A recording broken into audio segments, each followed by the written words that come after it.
কুল্লু নাফসিন যায়িকাতুল মাউত সুম্মা ইলাইনা তুরজাউন। আমানতু বিল্লাহ, সাদাকাল্লাহুল মাওলানাল আযীম।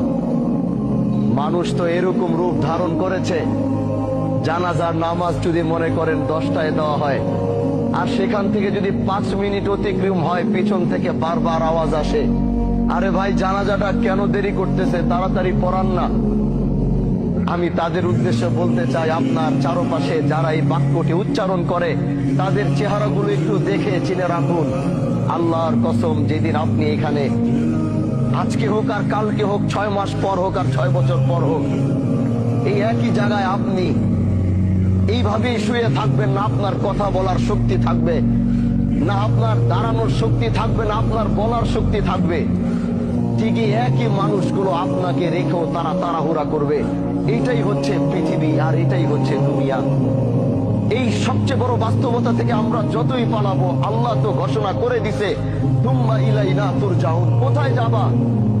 7 সাগর 13 নদীর নিচে, 7 সাগর 13 নদী পার করেও যদি তুমি লুকাবা, যেদিন আল্লাহর সাথে তোমার মুলাকাতের সময় আসবে, পৃথিবীর কোন বাদশা নাই ওদিন তোমাকে আটকাইতে পারবে, পৃথিবীর কোন ক্ষমতাশীল ব্যক্তি নাই ওদিন তোমাকে ধরে রাখতে পারবে। আল্লাহ যেদিন তোমার মৃত্যুর ঘন্টা বাজাবে, গোটা পৃথিবীও মিলে যদি আল্লাহর বিরোধিতায় লাগে যে না আল্লাহ তুমি চাইছো, আমরা তাকে যাইতে দিব না, গোটা পৃথিবী একাকার হয়ে যাবে, কিন্তু তাও তোমরা সেদিন তাকে বাঁচাতে পারবা না। আজকে আমার শহীদ ভাই, তার পৃথিবীর সবচেয়ে আপন হচ্ছে তার মা। যখন তার মা মৃত্যুর শয্যায় লড়ছিল, উনি তো সন্তান হিসেবে হাজারো চেষ্টা করেছে মাকে বাঁচানোর জন্য। এরকম হাজারো শহীদ মাকে বাঁচানোর চেষ্টা করেছে। কেউ হাসপাতালের বেডে করেছে, কেউ নিজের কোলের মধ্যে করেছে, কেউ ঘরের মধ্যে করেছে, কিন্তু পৃথিবীর প্রতিটা সন্তান ব্যর্থ হয়েছে।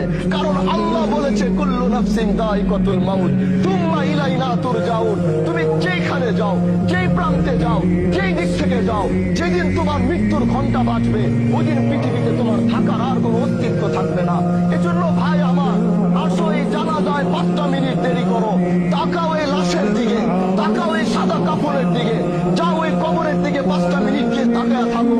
যেটা তোমারও ঘর হবে, যেটা তোমার বাবার ঘর হয়েছে, যেটা তোমার মার ঘর হয়েছে, যেটা তোমার বন্ধু বান্ধবের ঘর হয়েছে, যেটা তোমার নেতার ঘর হয়েছে, যাও একটাবার তাকিয়ে দেখো। তুমিও প্রস্তুতি নাও যে এখানে তুমিও একদিন নামবে, কিন্তু নিজের পায়ে নয়, কেউ তোমাকে ধরে নামাবে। এটাই হচ্ছে পৃথিবীর সবচেয়ে বড় বাস্তবতা। এজন্য ভাই, মৃত্যুর প্রস্তুতি নাও। দুনিয়ার এই রঙিন স্বপ্নকে বন্ধ করো।